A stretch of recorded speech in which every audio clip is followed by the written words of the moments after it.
Assalamualaikum warahmatullahi wabarakatuh. Halo teman-teman semua, selamat datang kembali ya di channel Biko Story. Bagi kalian yang baru saja berkunjung ke channel ini, perlu kalian ketahui bahwa channel ini akan mengulas berbagai hal, kisah, kasus, misteri hingga sejarah dalam kemasan cerita bergambar. Jika sebelumnya Admin sudah menceritakan tentang kebakaran hebat di Malklender Jakarta yang pada saat itu terjadi di tahun 1998, maka pada video kali ini kita akan mundur tepat setahun sebelumnya, yaitu di tahun 1997, di mana ada pula peristiwa kelam yang pada saat itu terjadi di kota Banjarmasin. Peristiwa ini dikenal dengan sebutan tragedi Jumat Kelabu. Jumat pagi, di tanggal 23 Mei 1997, suasana kota Banjarmasin normal seperti biasanya. Warga beraktivitas dan bekerja seolah-olah tak akan terjadi apa-apa. Hari itu sebenarnya memang ada hajatan besar. Hajatan tersebut adalah kampanye yang dilaksanakan oleh 3 partai untuk menyambut pemilu di tahun itu. Dan di hari Jumat itu, Partai Golkar mendapat jatah untuk berkampanye. Rencananya kampanye akan dilaksanakan di lapangan Kamboja. Akan ada sebuah panggung hiburan rakyat dan juga bahkan ada artis-artis dari ibu kota. Selain dari artis, ada juga 2 tamu undangan penting yang ikut datang dari Jakarta, yaitu Menteri Sekretaris Kabinet Saadillah Mursyid dan Ketua Majelis Ulama Indonesia Kiai Haji Hasan Basri. Acara tersebut jelas merupakan hajatan besar, apalagi penyelenggaranya adalah Partai Golkar yang notabene merupakan kekuatan besar kala itu. Kegiatan kampanye dimulai dari jam 9 pagi. Warna kuning begitu semarak di mana-mana. Mereka semua membagi sapu tangan bergambar beringin, juga memberikan bungkusan-bungkusan nasi. Jumlahnya ada sekitar 10.000. Sasaran kampanye itu ialah buruh, tukang becak, tukang ojek, serta para pedagang-pedagang kecil di pinggir jalan. Semuanya berjalan dengan normal sampai dengan jam 11 siang. Di siang harinya, anak-anak muda simpatisan partai, mereka semua masih terus melanjutkan kampanye dan kemudian membuat iring-iringan motor. Dimulai dari pusat kota, mereka mulai menarik-narik gas motor yang tentu suara rawangannya sangat bising dan mengganggu. Apalagi sebagian dari mereka melepaskan knalpot motor yang membuat suara motor itu semakin memekakan telinga. Sebenarnya suara bising dari rawangan motor massa yang berkampanye bukan hanya kali itu saja terjadi. Hal seperti ini sudah biasa terjadi ketika ada sebuah iringan massa melintas di jalan. Namun kesalahan fatal yang mereka lakukan adalah pada waktu dan tempat yang digunakan. Ya, siang itu tentunya warga muslim sedang melaksanakan ibadah Jumat. Ibadah yang harusnya berjalan dengan khusyuk akhirnya harus terganggu dengan rawangan suara motor. Ketika massa melintas di Jalan Pangeran Samudra, para aparat yang berjaga langsung melarangnya, mengingat bahwa di area tersebut terdapat Masjid Nur. Diketahui juga jemaah yang melaksanakan sholat Jumat biasanya meluber sampai ke jalan. Namun demikian massa dari kampanye tetap memaksa. Mereka berdalih bahwa sholat Jumat sudah hampir selesai. Dan akhirnya aparat yang berjaga tak bisa lagi membendung mereka. Mereka pun tetap melintas di jalan tersebut. Masjid Nur sendiri sebenarnya merupakan basis dari Partai Persatuan Pembangunan. Dan celakanya mereka tetap menarik-narik gas motor di saat ibadah Jumat masih belum selesai. Akibat aksi yang mereka lakukan, para jamaah sudah tak bisa lagi menahan emosi. Dan seusai sholat Jumat, mereka kemudian langsung beramai-ramai menuju kantor DPD Golkar. Kabar itu juga dengan cepat tersiar ke telinga penduduk, dan banyak dari warga lain yang juga ikut menuju kantor Golkar. Dan akhirnya mereka kemudian berhadapan dengan Satgas dari Golkar. Banyak dari petugas Satgas yang sebenarnya berusaha meredakan amarah warga. Namun bukannya reda, warga yang datang semakin banyak, semakin tak terbendung, dan suasana pun semakin mencekam. Perlu diketahui bahwa Satgas tersebut adalah para pemuda Pancasila dan Forum Komunikasi Putra-Putri Purnawirawan Indonesia, atau disingkat juga dengan nama FKPPI. Anggota yang tergabung di dalamnya rata-rata adalah anak-anak dari keluarga militer. Jumlah mereka tentu saja terbatas, dan akhirnya mereka semakin kewalahan menangani massa yang datang.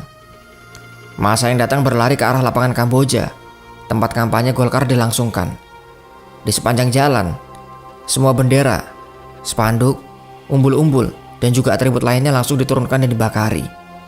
Di sana, mereka bergabung dengan massa penyerbu yang mula-mula muncul di pinggir lapangan. Panggung kampanye pun diserbu dan dirobohkan, Kaum penyerbu kemudian bertarung dengan 20.000 anggota Golkar yang saat itu sedang berkumpul di sana. Dan para petugas keamanan, mereka tidak lagi mampu mengendalikan pertarungan tersebut. Mendekati sore hari pun suasana semakin genting. Kini massa yang datang dari segala penjuru, hampir semuanya membawa senjata di tangan mereka. Dan lebih parahnya lagi, dalam perjalanan massa ke pusat kota, mereka menghancurkan apa saja yang mereka lewati. Toko-toko hingga kantor pemerintahan tak luput dari amukan massa. Kendaraan apa saja yang mereka lewati bisa dipastikan akan dibakar. Bahkan rumah warga juga banyak yang menjadi korban. Area pertokoan seperti Mitra Plaza sebenarnya sudah mengerahkan pengamanan. Namun petugas keamanan jumlahnya sangat tidak sebanding jika dibandingkan dengan massa yang datang. Sementara di Hotel Istana Barito, satpam berlarian menggedor-gedor pintu sambil kemudian berteriak, "Kebakaran! Kebakaran!" Para tamu yang mendengarnya pun langsung berhamburan keluar untuk menyelamatkan dirinya masing-masing. Terlihat pula di jalan ada seorang wanita yang hanya menggunakan dalaman. Seorang saksi mengatakan bahwa kaos Golkar yang dikenakannya ditarik oleh massa. Namun beruntung ia berhasil menyelamatkan diri. Dikatakan bahwa dominasi massa kebanyakan menggunakan atribut dari Partai Persatuan Pembangunan, serta mereka juga meneriakkan yel-yel. Ada juga yang mengatakan bahwa ada rombongan lain yang juga menggunakan atribut dari Partai PDI. Tak lagi jelas siapa yang menjadi korban ataupun pelaku dari bentrokan hari itu. Lebih parahnya, bentrokan ini seolah menjadi momen untuk menumpahkan semua sentimen, dari sentimen agama hingga gesekan antar etnis. Seolah kerusuhan itu pun dimanfaatkan untuk menumpahkan semua amarah dan juga permasalahan. Yang tadinya hanya ada dua kubu, akhirnya merembet dan menyeret banyak pihak lain. Bisa dikatakan banyak juga informasi hoax yang beredar, yang justru membuat suasana semakin keruh. Kala itu berhembus isu bahwa Masjid Nur akan dibakar, membuat massa akhirnya semakin bergolak. Para pemuda dari suku Madura pun juga ikut turun. Begitupun dengan Maluku yang kala itu bersitegang dengan suku-suku dari Sulawesi Selatan. Dan yang pasti sentimen anti Cina pun berhembus, membuat warga dari suku Tionghoa akhirnya menjadi amukan massa pada saat itu. Dan kemudian di sore harinya listrik kemudian padam. Sampai malam pun masih tetap belum menyala. Namun nyala api dari kebakaran menerangi sepanjang jalan. Petugas pemadam pun tak bisa melakukan apa-apa. Ketika mereka berusaha memadamkan, mereka justru ikut diserang dari segala arah. Hingga kemudian di jam 10 malam, 1.000 pasukan pengaman diturunkan dari 3 Hercules. Pasukan pengaman itu bersenjata lengkap. Mereka juga diizinkan untuk menembak di tempat jika seandainya para perusuh itu melawan. Pasukan kemudian bergerak ke gedung Mitra Plaza, di mana tempat itu salah satu yang terparah akibat bentrokan.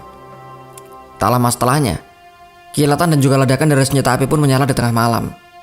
Namun demikian, sangat sedikit informasi yang diketahui setelahnya.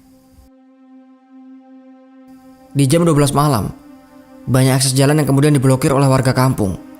Bagi mereka yang bukan warga kampung tersebut, tidak diperbolehkan untuk melintas.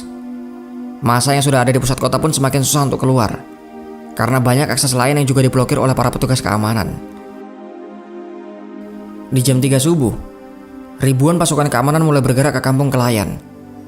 Kampung ini merupakan kampung terpadat, dan tidak dipungkiri banyak sekali preman di tempat tersebut. Dari hasil penyisiran, ada 195 orang digiring ke kantor polisi. Rata-rata wajah mereka sudah babak belur dan sangat susah untuk dikenali. Penyisiran pun terus dilakukan oleh pasukan pengaman.